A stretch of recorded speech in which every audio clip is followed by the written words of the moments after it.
the hospital's fixed cost dilemma.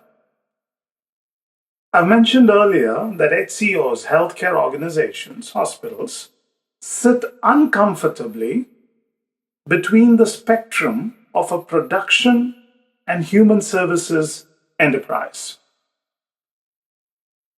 As I indicated, businesses incur both fixed costs and variable costs. We saw that. We also broke this down into fixed direct, fixed indirect, variable indirect while conducting operations. I also mentioned that fixed costs are normally independent of companies' specific business activities, and variable costs increase and decrease as production rises or falls. And understanding the behavioral differences between these costs and their implications for strategy allows businesses to effectively manage operations and their margins and to remain fiscally solvent. Very straightforward, but you'll be surprised how many people overlook this important point.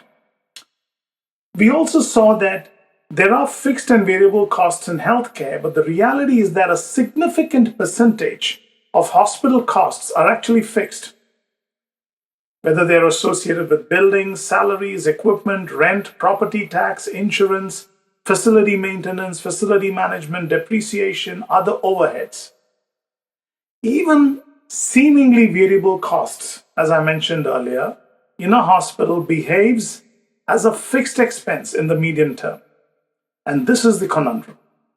So unlike a traditional services business that can alter operations associated with fixed costs or manipulate their variable costs based on demand, hospitals are severely constrained in their ability to do so.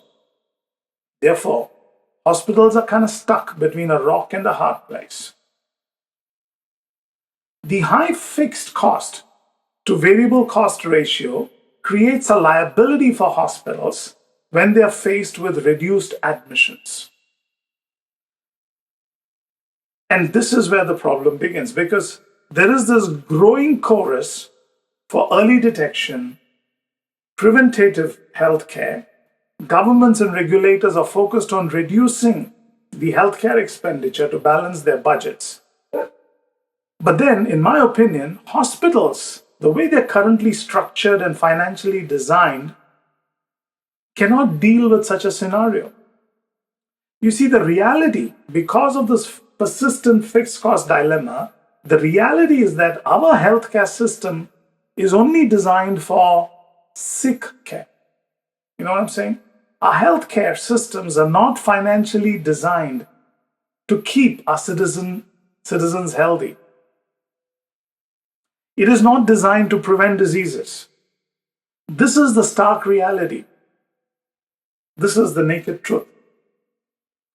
Healthier communities mean fewer patients, and fewer patients represent lesser variable costs, yes, but also lesser revenues. And the ratio of fixed to variable costs in hospitals are such that the burden of that fixed cost far outweighs any cost reductions on account of fewer patients. That depressed revenue is nearly not enough to meet the fixed costs of running the hospital. This normally leads the hospital into financial distress. Let me illustrate this with a very simple example, and this will be obvious to you. Let's look at the example right now. We're going to examine the fixed cost dilemma using a very simple example, and my doctor friends will immediately see the conundrum that hospital administrators face and even sympathize with it. This is a crowded slide, but bear with me. Okay, so what you have here is a tertiary care hospital that has the following numbers. Okay, this tertiary care hospital has a fixed cost of $6.7 million, and I'm going to draw out three scenarios for you. So this hospital has a fixed cost of $6.7 million. Patients, the variable cost per patient is $3,000. Let us assume that on an average, the hospital receives a payment per patient of about $10,000. Okay?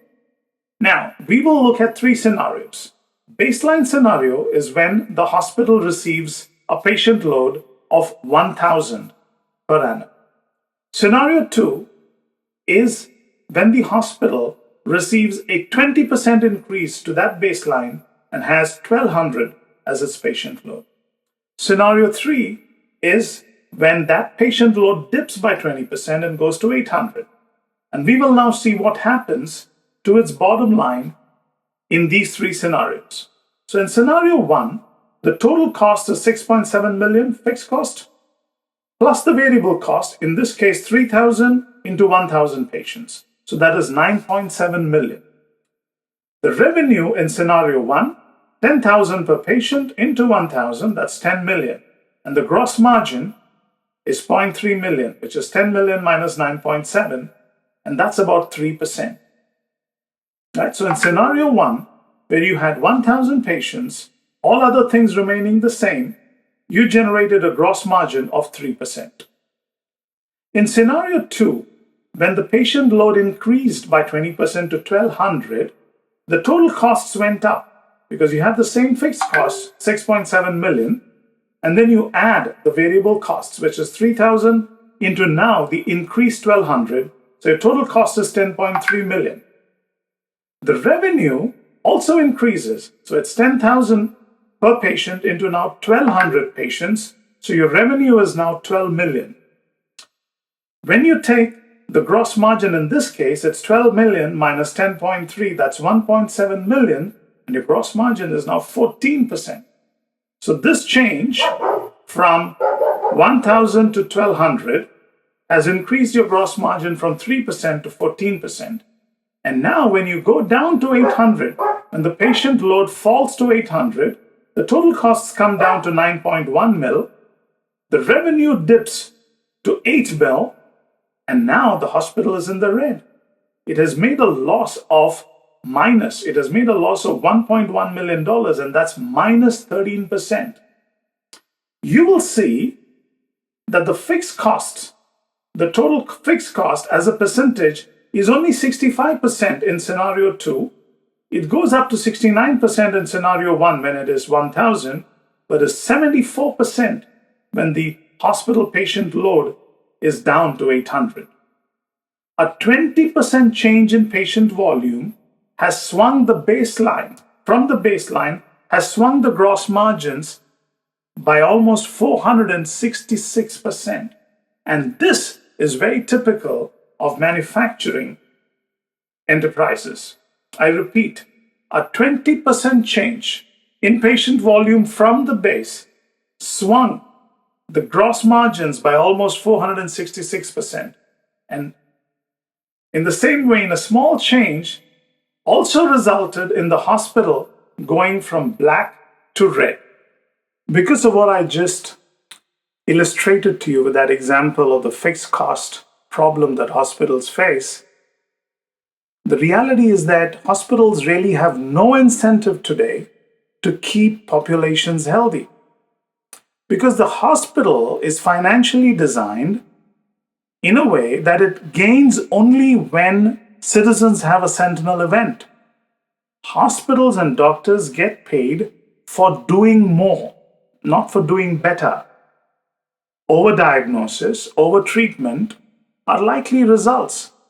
And this is frustrating patients, governments, because of the spiraling costs of healthcare. The only way for hospitals today to remain profitable and solvent is to increase patient volume, because they really have no choice other than to spread the fixed cost over a much larger patient base, right?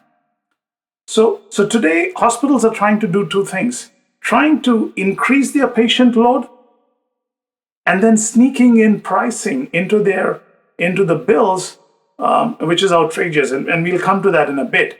But the point is, they can be solvent only if they continue to see more and higher patient loads. Hospitals are also forced to sweat the equipment and infrastructure. They have to turn things around quickly. They have to move more caseloads through their beds and through the equipment. The expensive CD machine, the MRI machine, they all depreciate rapidly. The maintenance costs start adding up. They all have to be kept busy 24/7. What is the way around this dilemma? Is there a system where we can beat this fixed cost, generate high quality, keep costs low? Maybe there is a system that gives us a clue. Let's look at Aravind in the next video.